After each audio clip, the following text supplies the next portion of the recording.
Your throat is tight, and your jaw is clenched. You've been staring at the same sentence on your screen for 3 minutes, but the words stopped making sense. It's that deep, grinding fatigue that lives behind your eyes, the kind that makes the world feel muffled and slow. Your body is asking for something, but you don't know what. And so, without really thinking, you get up. Your bare feet press against the cool kitchen floor. You open the refrigerator door, and the light spills out onto the tiles, illuminating a familiar landscape. The leftovers, the condiments, the vegetables you swore you'd eat. Your hand goes, almost automatically, to the carton in the door. You pour a glass of cold milk. The white liquid swirls in the clear glass. You take a sip. It's cool, slightly sweet, familiar. It is one of the most ordinary, unremarkable acts of your entire day. You are drinking the lactating fluid of another species. You don't think about that. Of course you don't. You think about the taste, the coolness, the slight comfort it brings. It is a food, a drink, a quiet ritual. It's as normal as breathing. But stand in that kitchen light for a moment longer. Look at the carton, and let the strangeness of it truly land. You are an adult human. You are drinking a secretion from the mammary gland of a cow, an animal that evolved on a different continent, designed by nature to rapidly grow a 40-kilogram calf into a 400-kilogram beast. Your body is treating this fluid as nourishment, as comfort.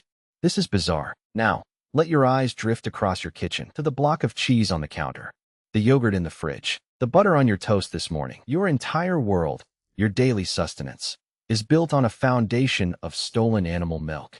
Cow mostly, some goat, some sheep. A universe of food from a handful of animals. Here is the screaming, obvious question that sits in your kitchen, in your glass, in your bones. Why these? Why don't we drink other animals' milk? Why don't we have zebra milk lattes? Why is there no elephant cheese?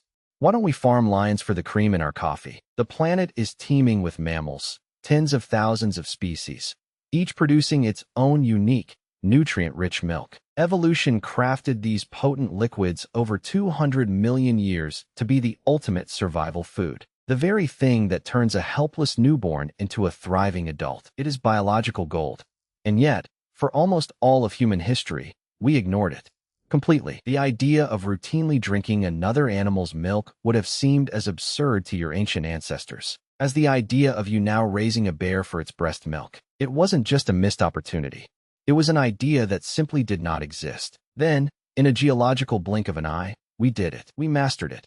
We built civilizations on it. But we did it for only a tiny, tiny club of animals. A club with very strict, very strange membership rules. This is the story of the deepest, most intimate theft in human history. It's the story of a biological hack so profound, it rerouted the destiny of our species. It's about a genetic accident that survived against impossible odds, a pact forged in hunger and desperation on the dusty plains of the ancient Near East. And it all starts with a simple, brutal truth. For 99.9% of the time we have walked this earth, the milk of other creatures was not food. It was poison. To understand the miracle in your glass, you must first feel the world it was born from. It is not your world. Strip away everything. The refrigerator, the carton, the light, the floor. Go back. You are standing on a vast, dry grassland under a colossal sky. The air smells of dust and sage. This is the Anatolian plateau, over 10,000 years ago. You are not a farmer. You are not a herder. You are a hunter. And you are starving. The great herds you once followed have thinned, scattered by a changing climate. The fruits and tubers are scarce. You can feel your own ribs. You can see the ribs of the people around you, their eyes large and dark in gaunt faces. Your children are listless, their bellies swollen not with food, but with the emptiness of hunger. You are a biological machine built for survival, and you are failing. Your line, the unbroken chain of ancestors that leads directly to you, is fraying. It is moments like this, on this very soil, where chains snap, where lines end. You are desperate, and in your desperation, you are watching. You have been watching the aurochs, the wild, hulking ancestors of all modern cows. They are giants, towers of muscle and horn and raw power, standing nearly 2 meters at the shoulder. They are terrifying. They are also a walking banquet of meat, hide, and bone. To hunt one is a dance with death, a coordinated effort of an entire band, ending in a storm of violence, blood, and if you are lucky, a mountain of food. But you are not watching the bulls. You are watching the calves.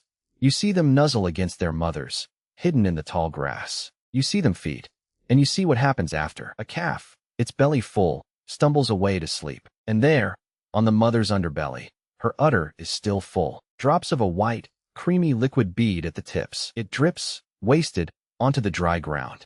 To you, it is not milk.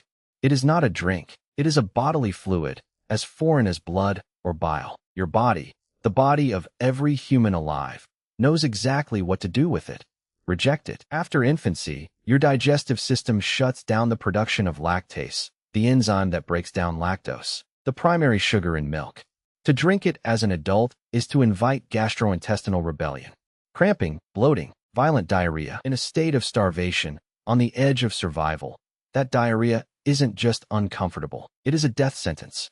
It dehydrates you, strips you of the precious few nutrients you have left. That white liquid is a cruel trap. It promises salvation and delivers a quicker, more humiliating end. So you watch it drip into the dust, you swallow your own hunger, and you turn away. But someone, in a band not far from yours, did not turn away. Maybe it was a mother, her own breasts dry, watching her infant wail with hunger. Maybe it was a curious child, driven by a desperate, gnawing ache in their gut. We will never know their name or their face, but we know their moment. Imagine their trembling hand, the staggering risk, the social taboo, the deep, instinctual revulsion at drinking another creature's mother's fluid. They would have had to overcome not just biology, but psychology. It would have been an act of sheer, mad desperation. They caught those drops. They tasted them. The first reaction would have been swift and brutal. Their body, lacking the enzyme to process it, would have revolted. It was poison. It was a confirmation of every instinct. Yet, they survived it. Maybe the amount was tiny. Maybe their body, in its starved state, reacted differently. And they noticed something. The taste was rich, sweet, fatty. It carried the immediate, visceral signal of calories, of energy, of life itself. And so, against all reason, they tried again. This was the beginning of a dangerous, secret experiment, a dance with a biological landmine. To us, it seems a small step. To them, it was a leap into a terrifying, unknown biological wilderness.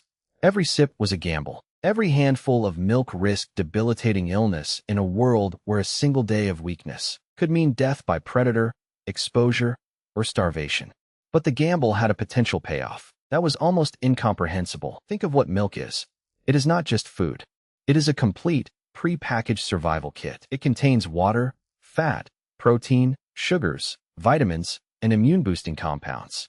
It is nutritionally dense, and for a starving hunter-gatherer, it was a ghost, a resource that was everywhere and nowhere. It was walking around on 4 legs, in the bodies of the very animals they already followed. It was a renewable resource. You didn't have to kill the animal to get it. You could take it, and the animal would make more. It was, in theory, a cheat code for survival. But the cheat code was locked, and the key was a single, microscopic enzyme your body had stopped making years before, lactase. What happened next in that ancient, hungry world was not a decision.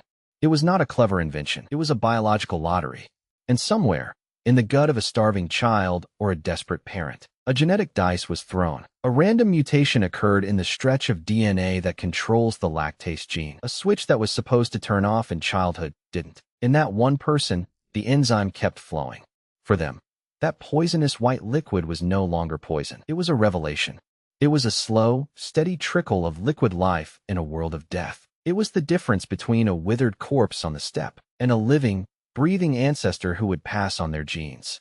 This mutation was our first, fragile key, but it was useless on its own. A single person who could digest milk couldn't walk up to a wild, 2-ton aurochs and milk it. The key fit the lock, but the lock was on a vault guarded by a monster. To turn this genetic accident into a food source, we had to perform an even more impossible trick. We had to change the monster itself. We had to invent the cow. And what that required was a psychological revolution so deep, it rewired the human mind. We didn't just domesticate an animal. We had to fundamentally break a million-year-old relationship between predator and prey. We had to look a creature we had only ever seen as meat in the eye and see something else, a partner, a living, breathing, milk-producing machine that we could touch without being gored. How do you even begin to do that? The answer is not in spear points or fences. It is in the minds of the wild aurochs themselves. To crack their code, our ancestors didn't use force. They exploited a secret, primal weakness, hidden in the brain of every large, herd-based prey animal on the planet. A weakness we still see. In the wide, dark eyes of every cow in every field today. It is a story of cross-species manipulation, of evolutionary puppetry, and it begins with a single, terrifying act, not hunting the largest, most aggressive aurochs, but deliberately seeking out and killing the very, very worst ones. The strategy was invisible, and it took generations. But the rule was simple. When the aurochs herd thundered past, you didn't throw your spear at the biggest, most imposing bull. You watched, you waited. You targeted the animal that lagged behind, the one that was skittish or slower or less aggressive. You culled the brave and the defiant. You killed the ones who wouldn't run. What you were left with, over decades, was a herd of the anxious, the passive, the animals whose first instinct was not to fight, but to flee and to stick together. You were artificially selecting for a temperament that could tolerate your presence. You were breeding for fear. And then, you took the next, unthinkable step. You didn't kill the calves. You stole them. A young aurochs calf, separated from its mother, is a ball of pure panic. But it is also imprintable. Your ancestors, perhaps by accident, discovered that a terrified calf, if kept alive and fed, will latch onto its human captors as a source of safety. It will follow. It will see you as part of its herd. This was the first, fragile thread of a new relationship. Not hunter and prey, but protector and dependent. Now, imagine the scene years later. You are not the first starving hunter. You are their great-grandchild. The landscape is the same, but the animals are different. They are smaller, their horns are less curved. Their eyes are still wide, but they don't bolt when you approach. They are your animals. You know each one. You have names for them, and one day, a mother among them dies in birth. Her calf is orphaned, your own child is hungry, and you remember the old, dangerous stories, the stories of the poison that became food. You look at the orphaned calf, you look at the swollen udder of the dead mother, and you do the unimaginable. You kneel beside the massive, still warm body. Your hands, which have only ever taken meat from a creature like this, now gently grasp a teat. You squeeze. A jet of warm, white milk hits your palm.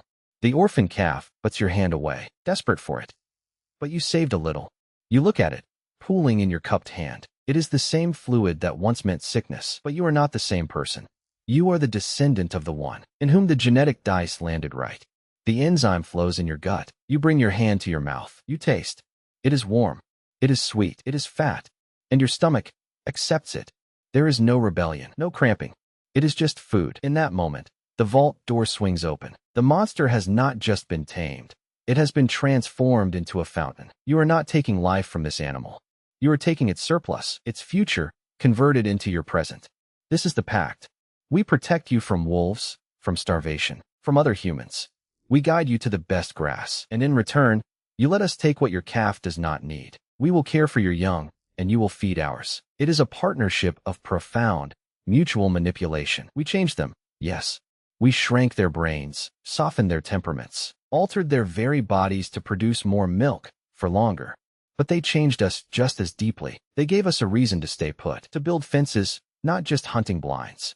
To think in seasons and generations, not just in tomorrow's meal. Milk, and the animals that produced it, planted the first seeds of the agricultural mind. But here is where the story twists. This partnership worked for cows, sheep, and goats. It did not work for almost everything else. And for decades, scientists assumed the reason was practical. Zebras are too fast. Elephants are too big and eat too much. Lions are predators, not prey. Of course we didn't milk them. It was an engineering problem. They were wrong. The real barrier wasn't size, or speed, or temperament. It was in the milk itself. And to find it, researchers had to look past the farm and into the forest. They had to find a mammal we could have milked, but never did. And they found the perfect test case. Living in the forests of Europe and Asia, an animal that is relatively docile, lives in herds, and would have been surrounded by hungry humans for thousands of years, the red deer. Here was an animal our ancestors knew intimately. They painted it on cave walls. They hunted it for its meat and antlers. A deer is manageable. A female deer, a doe, produces milk. So why is there no history of deer cheese? No ancient tradition of deer milk butter? Scientists decided to test it. They analyzed the milk of red deer and compared it to the milk of a dairy cow. On paper, they are similar. Both are rich in fat and protein. Both are mammalian milk. But when they looked closer, they found a critical difference. Not in the nutrients, but in the psychology of production. A dairy cow has been bred to produce milk almost continuously and to let down her milk easily. often for a calf that isn't even present. She is a machine. A wild doe, however, has a fierce, physiological lock on her milk. Her milk letdown is triggered by a specific, complex cocktail of hormones and signals from her own calf. The sound of its call, the feel of its nuzzle, the specific pattern of its suckling. Without that precise, biological key, the vault doesn't open. You can have the doe in a pen. You can have the genetic mutation for lactase. But if you try to milk her, you'll get drops, maybe an ounce. She physically cannot release her milk for you. Her body refuses. This was the revelation. Domestication for milk wasn't just about corralling an animal. It was about hacking its very biology. We didn't just breed for calmness. We bred for a broken maternal bond. We accidentally selected for cows, goats, and sheep whose milk letdown response had become loose, generic, and triggered by the simple, familiar stimulus of a human touch. Their bodies learned to respond to the squeeze of a hand, the sound of a bucket, the rhythms of the barn, not just the presence of their calf. We turned a profound, intimate bond between mother and offspring into a mechanical process, and only a handful of animals on Earth were psychologically vulnerable enough for us to break that code. But there is one last, stunning piece of evidence. It doesn't come from a lab or an archaeologist's dig. It comes from the cold, calculated logic of a Soviet geneticist named Dmitry Belyaev. In the 1950s, Belyaev started a secret experiment in a remote research facility. He took wild silver foxes, vicious predators, and set out to breed them for a single trait: tameness. He selected only the foxes that showed the least fear and aggression toward humans. Within just a few generations, something extraordinary happened. The tamer foxes began to change. Their ears flopped, their tails curled, their coats developed splotchy patterns, and the females began to come into season more frequently. But the most relevant change? When researchers checked, they found that these tamed foxes had significantly higher levels of serotonin and oxytocin, hormones linked to calmness and sociability. Their stress systems were rewired. And then, Belaev's team did something they hadn't even planned for. They tried to milk them. The wild fox mothers, like the wild deer, would never relinquish their milk. But the tamed foxes, the ones bred for their calm demeanor, did. Not much, but enough. Their milk letdown response had loosened. The experiment proved a profound, universal principle. When you select for tameness, you are not just changing behavior. You are selecting for a whole suite of physiological changes. You are altering hormone pathways, neural circuits, and ultimately, the very biology of motherhood. You are creating an animal that can be milked. The cows in your kitchen's history underwent a version of Belaev's fox experiment, stretched over 10,000 years. We didn't know we were doing it. We were just selecting the animals that didn't run, that didn't gore us, that let us near their young. And with each generation, we were quietly, unknowingly, selecting for the hormonal profile that would allow us to steal their milk. So look at your glass again. See past the white liquid. See the 10,000-year-long experiment. See the genetic roll of the dice in a starving child's gut. See the deliberate, generational breeding of anxiety into the mightiest beast on the plains. See the biological hack of a mother's most sacred function. It is all there, in every sip. The miracle isn't just that you can digest it. The miracle is that it exists for you at all. That this specific liquid, from this specific creature, crossed the unimaginable gulf between species to become the most ordinary thing in your world. But this story has a shadow, and that shadow is in your body, too. For while the mutation spread, it never reached everyone. Even today, nearly 2/3 of adults worldwide cannot properly digest that glass of milk. For them, the ancient truth still holds. It is, in a very real sense, poison. Which means the drink in your hand is also a genetic tattoo. It is a marker of where your specific ancestors walked, and starved, and gambled. It is a living signal in your cells that says, my people came from a place of cows, not of yaks. Of goats, not of reindeer. Of hunger so deep, they broke the oldest rules of biology to survive it. And that history is still writing itself. Because now, we stand on the brink of the final, logical step. If we could hack the cow, and the goat, and the sheep, why not the others? The question in your kitchen now echoes in biotech labs. Why not everything? You feel the weight of the carton in your hand. You hear the quiet glug as you pour. This ritual, performed billions of times a day across the planet, is not an end. It is a question, posed anew with every generation. And now, we are trying to answer it, with more than just breeding. We are trying to finish the theft. In laboratories today, scientists are not looking for new animals to tame. They are looking at the molecular blueprint of milk itself. They can sequence the proteins in zebra milk, the fats in camel milk, the unique sugars in elephant milk, and they are asking, if the barrier was once a biological lock, what if we could pick it, not over millennia, but in a vat? The goal is no longer to domesticate. It is to replicate, to brew the milk of any mammal, or invent entirely new ones. Through fermentation, using engineered microbes as microscopic factories. The vision is a world where the nutritional essence of a tiger's milk or a whale's milk is created without the animal, without the field, without the 10,000 years of psychological manipulation. It is the final abstraction of that ancient pact, all the biological gold, with none of the bond. It feels like science fiction, but it is the same story, just stripped of its skin and bones. It is still about taking a secret, potent formula for life and making it ours. And this brings you back, here, to the cool linoleum under your feet, to the ordinary miracle in your glass. Because whether it comes from a cow or a culture, the meaning remains. That craving you felt, that deep, grinding fatigue that sent you to the fridge, was not random. Your body wasn't just asking for calories. It was asking for a relic. The comfort you get from that milk is not just about taste or nostalgia. It is a neurological echo from a time when this liquid was the difference between a fading line and a future, when it was the tender, stolen thread that kept a family alive through a drought. The fat and sugar in it hit your brain not as a modern snack, but as a profound signal of security, of a pact kept, of a danger past. So when you lift that glass, you are not just drinking. You are touching the deepest vulnerability of your species. You are holding the evidence of our desperation and our audacity. You are tasting the result of a genetic fluke that survived against all odds, and the quiet, generational violence of taming a world to our will. The final quiet gut punch is this. You are not separate from that history.